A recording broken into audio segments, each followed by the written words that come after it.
wants to do something great for his people, he won't have that opportunity again. It's a one-time shot. When it comes to Donald Trump, there are many in the mainstream media, cable news networks, who are rooting for him to fail. North Korea, on the other hand, understands that you want to manipulate Donald Trump, you give Donald Trump something for his ego. Trump says it's attitude, not so much preparation, that matters. Canadians did not take it lightly.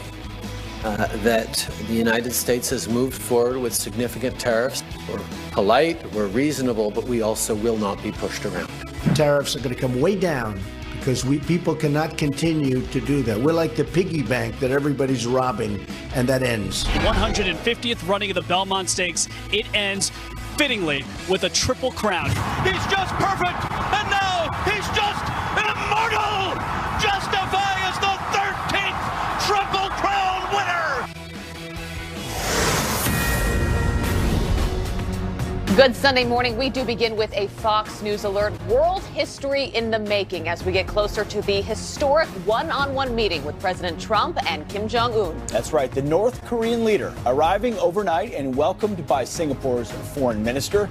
Kim Jong-un has reportedly only left his country 3 times since taking power in 2011. In just a few hours, President Trump will land in Singapore. No sitting president has ever met or spoken on the phone with a North Korean leader. Good morning.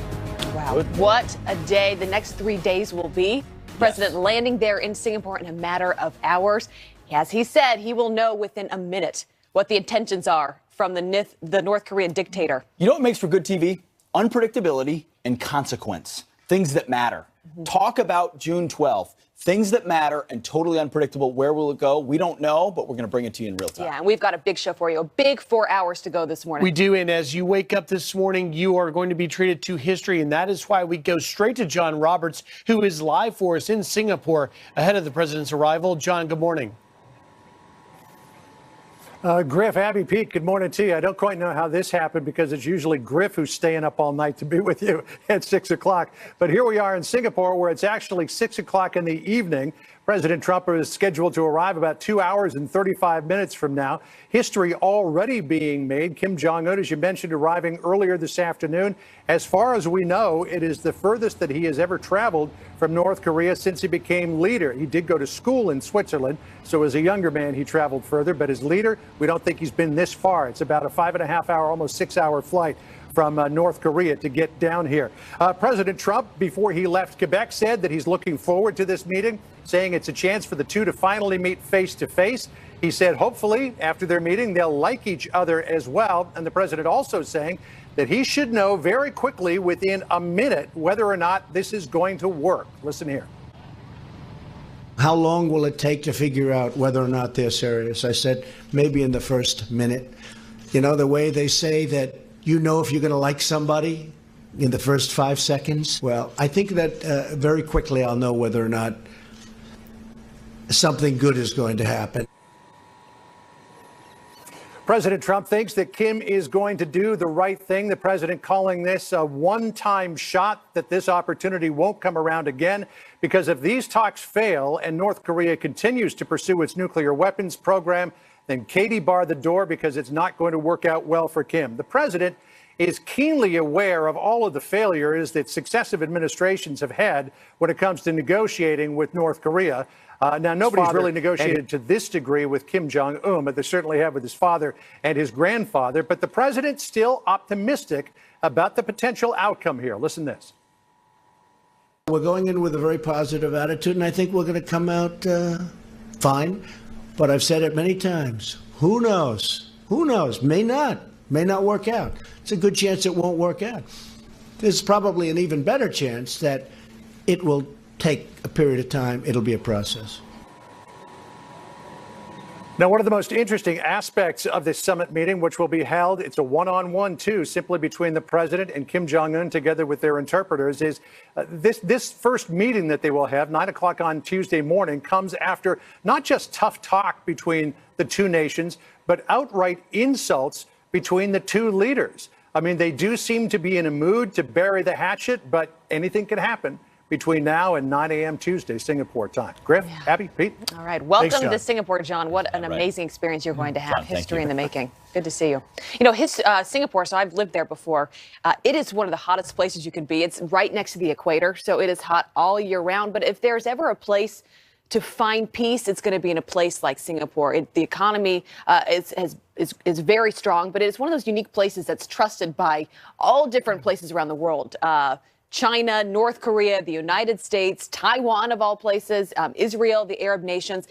They actually hosted back in 2015 the leaders Xi Jinping and the president of Taiwan, the first time that ever happened. So if there's ever a place where you can hope for success and hope that we can leave there on Tuesday with some sort of an agreement moving forward, it would be a place like Singapore. And Kim Jong-un taking a big risk leaving his country. You know, you could welcome a coup as a strong man. Thankfully, he knows going to Singapore, he also won't face protests because the First Amendment is quite curtailed in Singapore as well. Yes. Let's just say they have a lot of rules and you don't have the First Amendment the way we do here in the United States. You can't even chew gum in Singapore, by the way. And then you can't even chew gum. So Kim Jong-un's not worried about protests. It's a pretty good cocoon for him to go into to potentially enter into. And Sentosa, just to give you a sense of where Capella is the resort where it's going to take place. But in order to get there, you have to go over a bridge, sort of like Brooklyn for Manhattan. I've taken the subway through there before. And so security is going to be tight. But I think that's where they chose the location so they can sort of seclude it away from everywhere else. It's very fascinating. And, you know, the optics are so huge. But, you know, at the end of the day, to put into context the significance, the president is the first U.S. president to talk to a North Korean leader about ridding the world of nukes. And he says, you got one shot. This is what the president said. It's unknown territory in the truest sense. But I really feel confident. I feel that Kim Jong-un wants to do something great for his people, and he has that opportunity. And he won't have that opportunity again. It's never going to be there again. So it's a one-time shot, and I think it's going to work out very well. The president there calling it an opportunity for his people. You know, you have to look in just a very short period of time. This 34-year-old leader of North Korea has gone from what was perceived to be a hermit, a tyrant, to a now world stage leader. And he likely wants to move to economic growth for his country because he's already got the nukes. And that is the hope. And that is what the president is saying. You got a shot. Take it. The president's doing two things here, it appears. One, he's hedged his bets and set expectations. Hey, it may be one meeting, a series of meetings. We're not going to take the nukes off the table at the first moment. But he's also clearly creating a crucible here. He's saying, this is your moment. This is your time. This is the place. Don't come here and mince words and try to spin something and get a half measure. Either you do it here or you don't do it later. That's the one-time shot. And you hope that, he said, it's very interesting. I'm going to know within a minute. I'm going to know within 5 seconds whether this guy's serious. To be in that room, to hear that conversation as it kicks off, it's going to be But it's historic. like any sort of relationship. I think you can read someone's intentions if you're good at reading people. I think the president feels like he is. Yeah. You can do that in a matter of a minute by walking into a room and just getting a sense of where they're coming from. The big question, and you make this point, Griff, is what will North Korea want in return? Right. But the president continues to say this is going to take some time. You remember when Nixon was opening up with China, they had their first meeting, I think it was 1971. They didn't ultimately get to a place of agreement where we had like an envoy over there till 1979. That's exactly right. It was right. a very long period of time that took place. It was progress all throughout those years.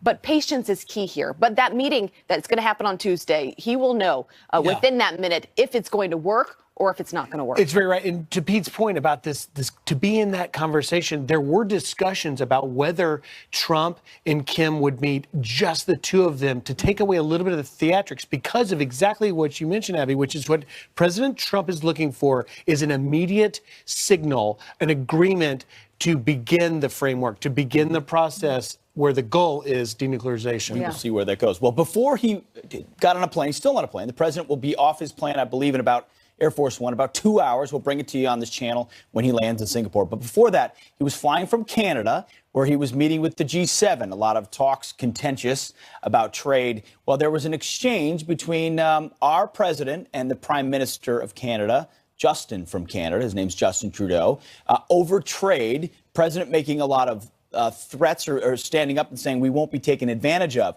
Well, after the president left the G7, the Prime Minister from Canada had some words for the president. Listen to what Justin said. It's kind of insulting.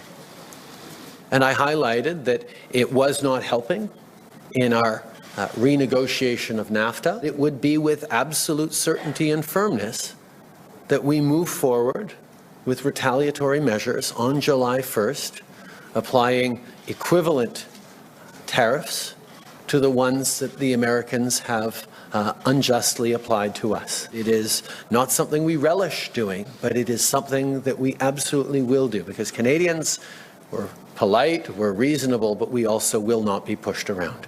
So he was not happy with President Trump's tough talk. But this is what we were all waiting for the responses we were going to get at the end of the G7 meeting, because you're watching the video play out. A lot of smiles, a lot of shaking hands.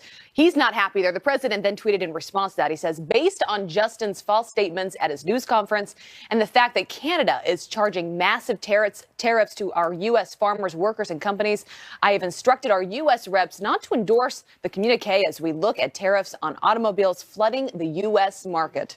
I'm not sure what a communique is. I think it's like like a shared document that everyone agrees on, right? You and everyone else, Pete. Fancy, yeah, exactly. These fancy meetings, there's a communique. Trump's like, we're not in for the generic language that always comes out of these things. It's probably, been worked out in advance. There's a photo that came out of this meeting that's gotten a lot of attention, a viral photo. Ambassador John Bolton tweeted it out about it as well. Look at that photo. So you got President Trump seated. You've got Ambassador Bolton next to him. You've got Shinzo Abe standing there. You've got Angela Merkel, I think Theresa May behind her, her hands firmly planted on the table, staring at him.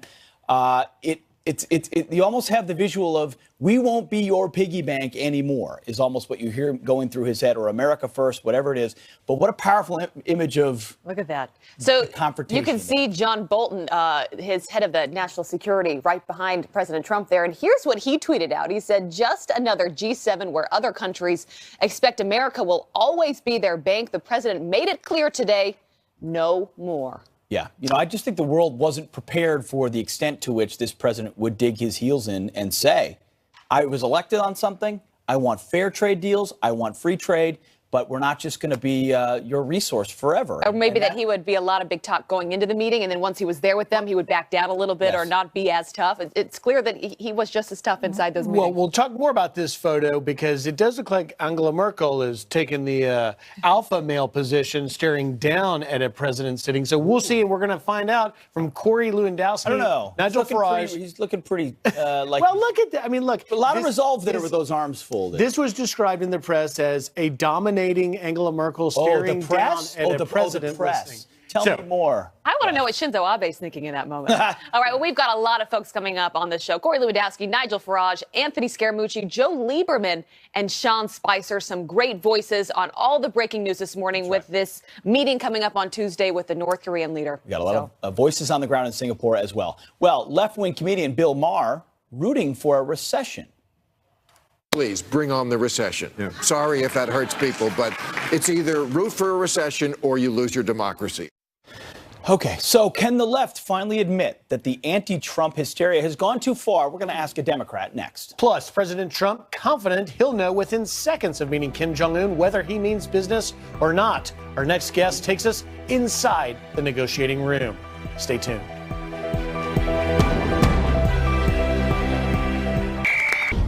The way they say that if you're going to like somebody in the first 5 seconds.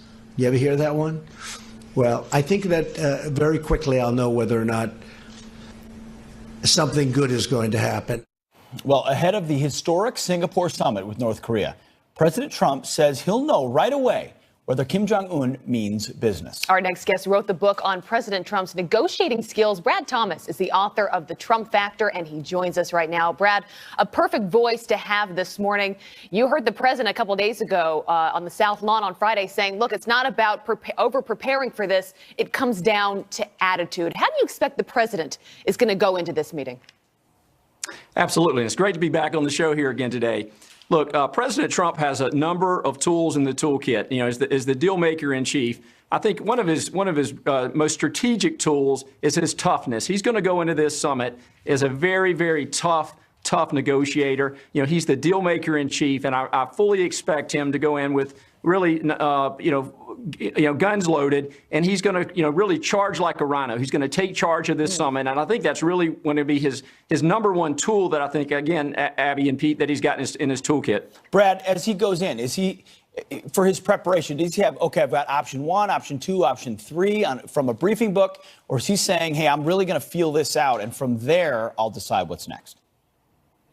I think he's already, I think he knows what he's looking for. Again, his team is there in advance, and I think there's a lot of strategy that's going to be going into place here. But at the top, I mean, the leader, President Trump, he's really going to focus on, I think he's right. Those first minutes are going to tell a lot because, it really comes down to trust and building a trusting relationship with the parties involved. And I think, President Trump, eyeball to eyeball, he's going to be able to and look Kim in the eye and really understand and develop, because I think that's going to be the key word from this summit, is building a relationship with trust and starting with that first meeting. Yeah, because these things, as we know, are so delicate and they take time. Something as big as negotiating with North Korea. What will be success, in your opinion, leaving that summit on Tuesday? How will all of us here at home be talking about this as a successful meeting? What needs to be done?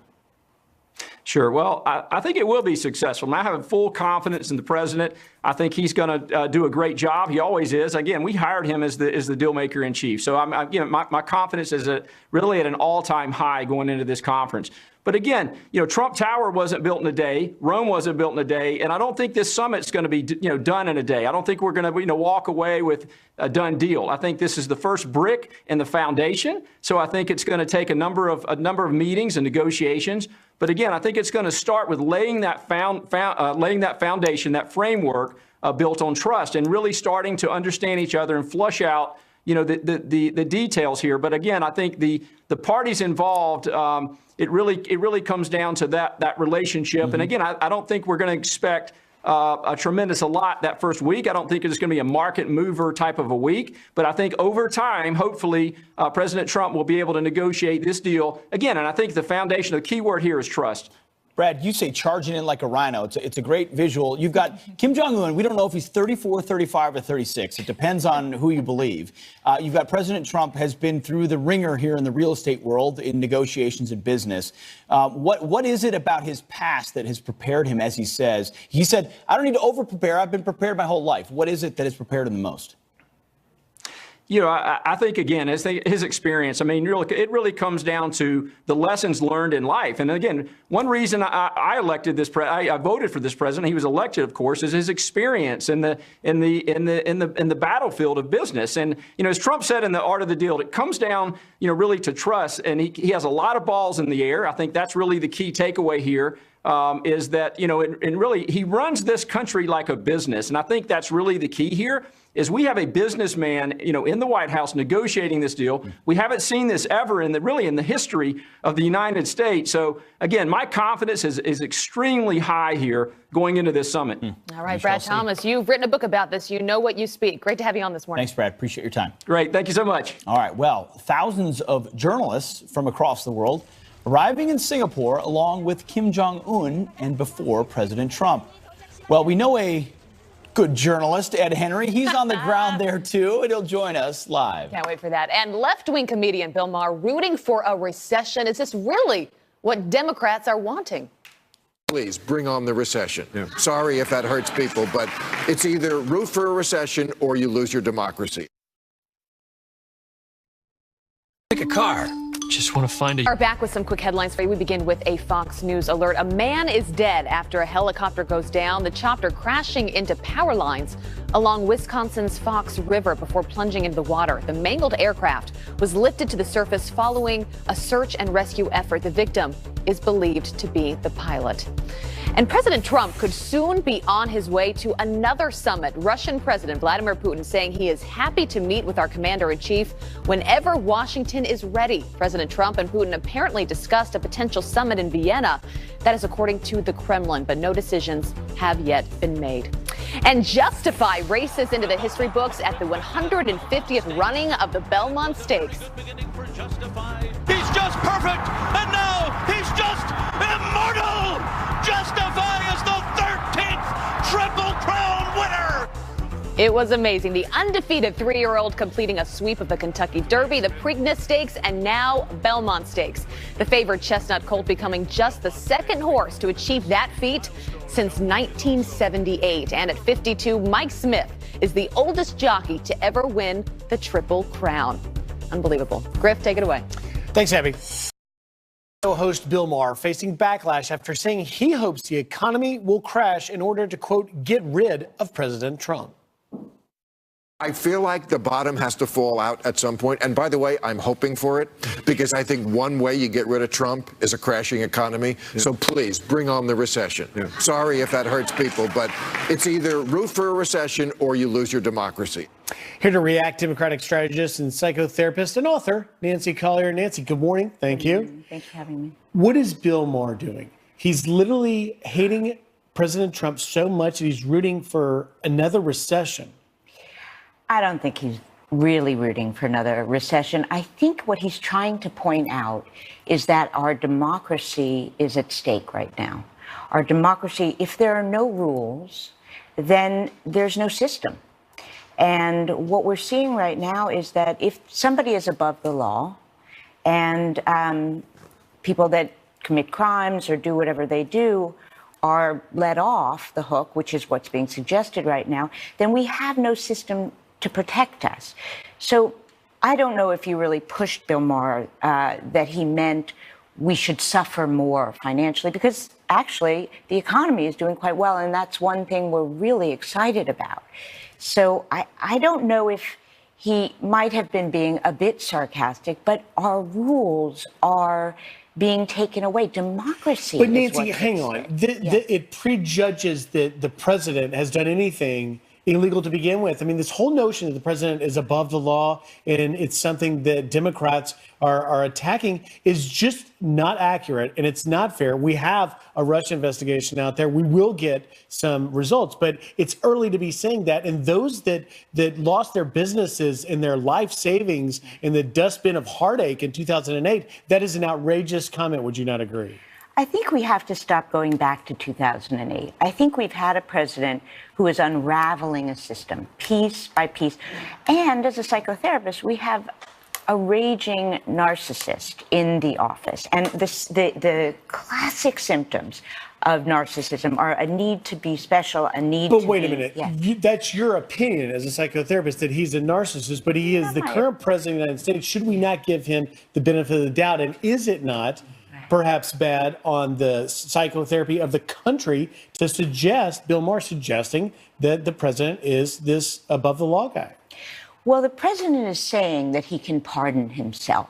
So when you have somebody saying, it doesn't matter, first of all, I've done nothing wrong, but if I did, it doesn't matter because I can pardon myself, that, you don't need to be a psychotherapist to say, that suggests that I can do basically whatever I want, that I'm a king, right? We're moving in the direction of an authoritarian government and away from systems. That's just not true, though. He has done nothing to suggest that he undermines democracy. In the steps he's taken, there was a legal discussion over whether or not he would have the option to pardon himself. But, you know, this whole, I mean, you mentioned about the economy. We're celebrating the economy. Look, at the end of the day, why won't Democrats, why won't people like Bill Maher give President Trump a chance to deliver in the case of the economy, in the case of where he is now in North Korea, for the nation?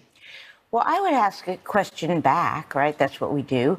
Why are the Republicans turning away and turning away and turning away from some really bad behavior? Look, let's just take the Me Too movement just for a moment. Every man that has been caught misbehaving has lost their personal life, has lost their work life. Trump continues on. Everything that's done, it's Teflon. So why don't the Republicans stand up and say, hey, I want my party back as a Republican?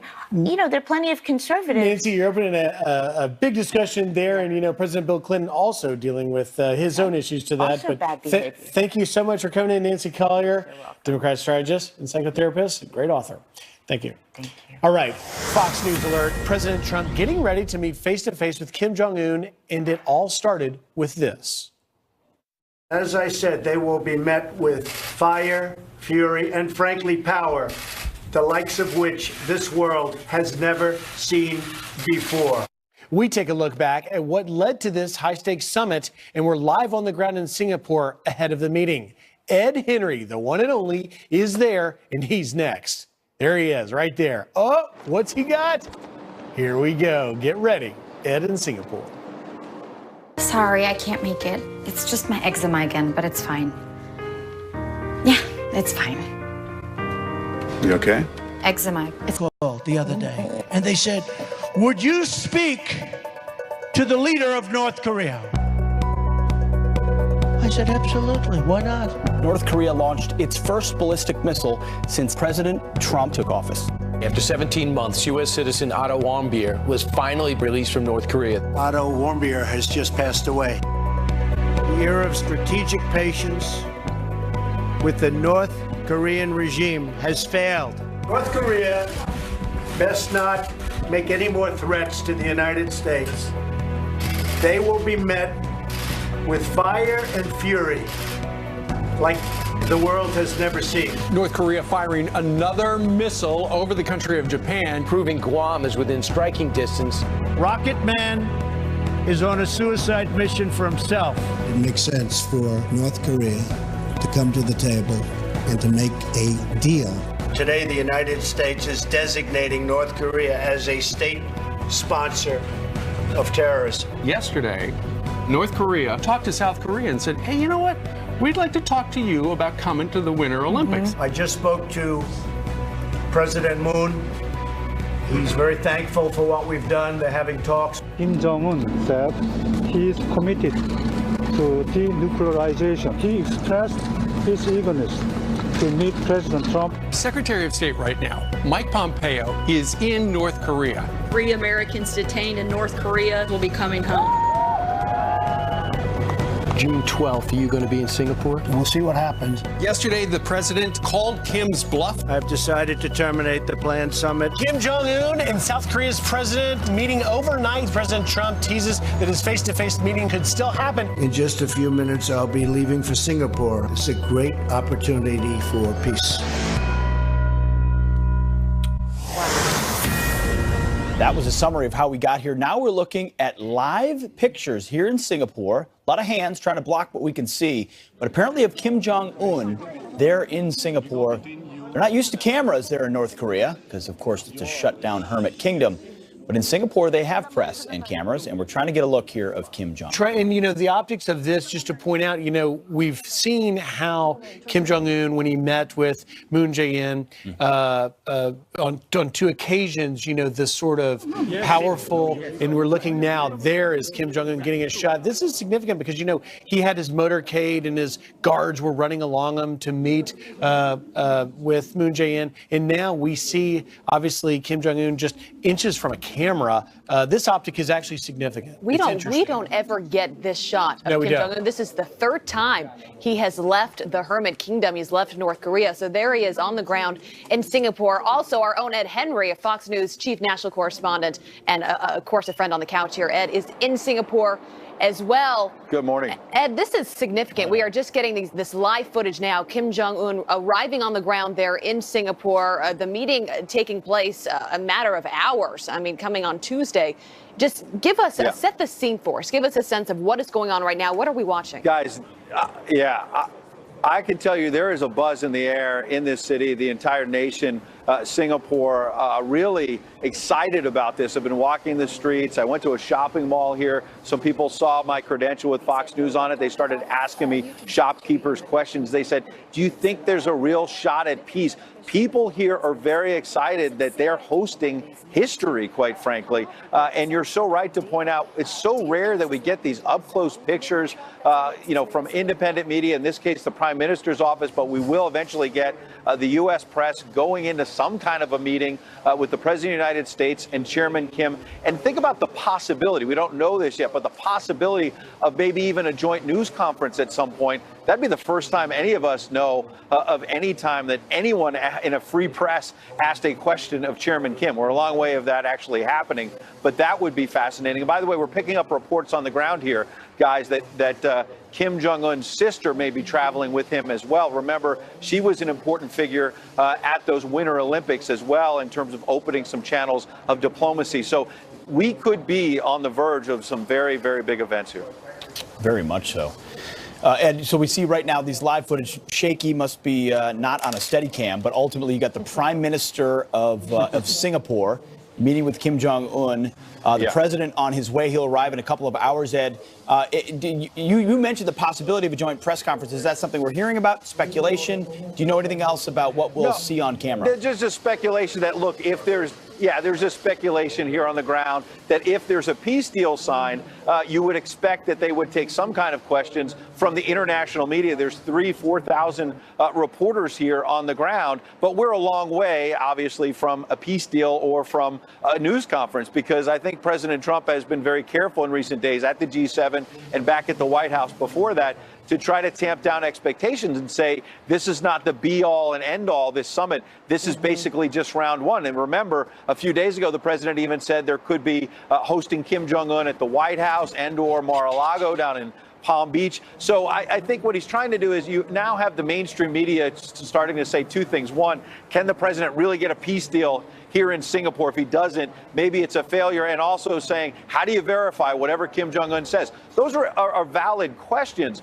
But let's not rain on the parade before it even happens. This president has brought us closer to peace than any Democratic or Republican president in terms of dealing with North Korea in history. Ed, give our audience a sense, because you are over there in Singapore. You know, it's one of the cleanest places in the world. I hope you don't chew gum, because you can be fined for that. But it now has its third prime minister, Lee Hsien Loong. Lee Kuan Yew was the original prime minister who was the one that really created Singapore for what we know it is today. But the importance of where the meeting is taking place, I think, matters a lot here, because as you probably remember, in 2015, it hosted Xi Jinping with the president of Taiwan. It is a place that I think a number of nations around the world trust. They trust Singapore. How important is it to have it there?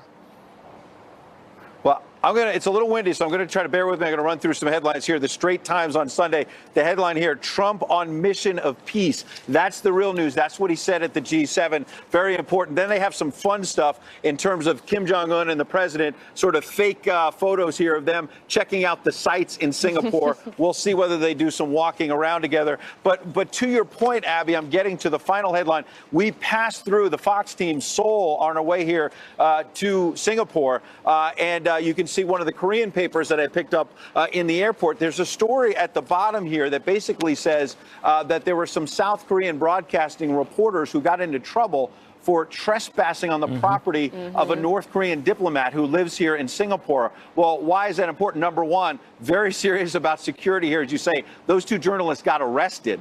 They take things very, very seriously here in Singapore, as you know, number one. And number two, that's because North Korea, in terms of diplomacy, Singapore is one of the few countries that actually has diplomatic relations with North Korea, that has a diplomat on the ground here in Singapore. That was one reason why they chose Singapore as the host country. But secondly, as you noted, Abby, very rightly, security is intense here. And so this is where you can host two world leaders of this magnitude, as well as the international press and everyone else. And earlier, Pete was talking about how amazing it must be to be in that meeting. What can you tell us? I know there was some discussion that they would be allowed to meet just one-on-one initially, and we wouldn't see, like we just saw with the president, a camera meeting with the Prime Minister of Singapore. What can you tell us about the actual first 5 seconds and how that'll go? They're still working out the details, is the honest answer. But I can tell you, based on what President Trump has been saying publicly, it's very clear that he wants to take a measure of Kim Jong-un. Remember, his Secretary of State, Mike Pompeo, has met with Kim at least twice. The President of the United States has never met with him. No president here from the United States has. So what I suspect is it very likely could be the two of them without TV cameras, without staff, but obviously with an interpreter. So not just one-on-one, but trying to get a personal relationship. The president has been saying that. He said that in Canada yesterday, and he got mocked by some reporters around the world. Oh, he's backpedaling now, saying they just want a relationship. They want a dialogue. No, he's talking about round one. That doesn't mean there won't be a peace deal. It just means that this president understands in terms of the art of the deal, you have to build a rapport before you're going to get to denuclearization. And that's the ultimate goal, is denuclearization. These things take time. Ed, what an experience, history in the making. We will come back to you soon, but Thanks, have a Ed. great time It's over just there. beginning. Thanks, Ed. Be back to you. And All right, we've look forward to seeing you in a couple hours. We've been Thanks, showing you, Ed. of course, the photos that are just coming in. Kim Jong-un arriving there on the ground in Singapore, just a couple hours away from President Trump, also landing there in Singapore. So it is all happening. We are bringing all of it to you this morning. You don't want to leave. Our live coverage from Singapore continues just about an hour and a half away from the president's arrival there. More reporting from the ground on this historic day. And more to come after this.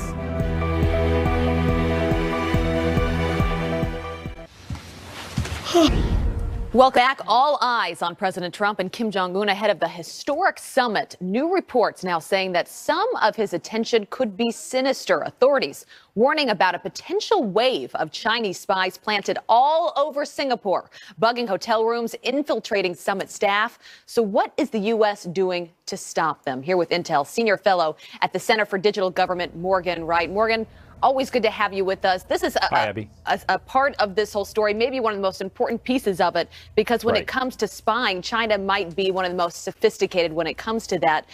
What is the U.S. intel doing to try and combat this? Is it even possible? No, it's possible, but, it's one of those things. You take some basic countermeasures. Look, the Chinese are going to try and give out lots of everything from room keys to phones. Remember, they just banned Huawei and ZTE phones on military bases, finally.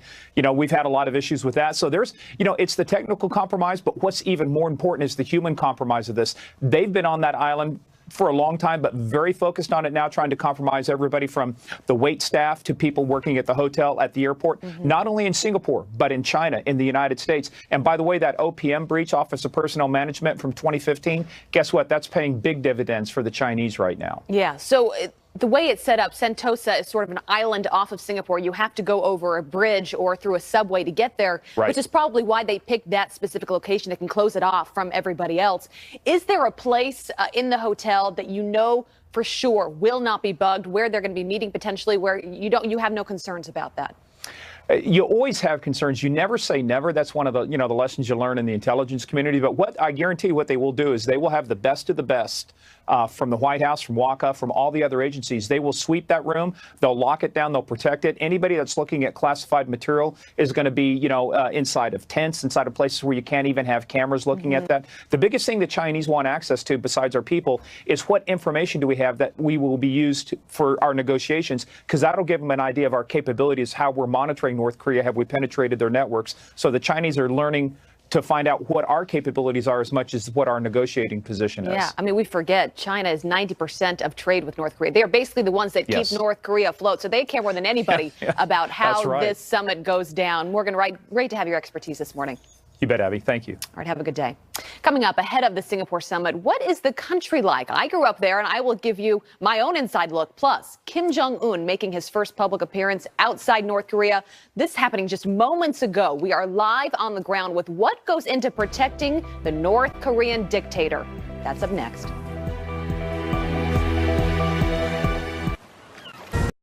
This is a Fox News alert. Kim Jong-un moments ago meeting with Singapore's leader ahead of the historic summit with President Trump. The world watching that country closely. Look at these images. It's just amazing to see this, that there is a camera following Kim Jong-un now around as he meets Singapore's leaders. This is access that we have not seen before, and it must be perhaps for him also a bit alarming, if you will, to realize you are exposed now. The world is watching you, and he cannot control the press. Suddenly, you're under a microscope. Yeah, and everyone's watching Singapore. Why Singapore? Why was this the place that they decided to have the summit? The third time that Kim Jong-un has left his country. So I grew up in Singapore. I've spent a lot of time over there. It has got an incredible story to tell. Lee Kuan Yew was the one that really created Singapore. It was the first prime minister. It's the cleanest place you'll ever go.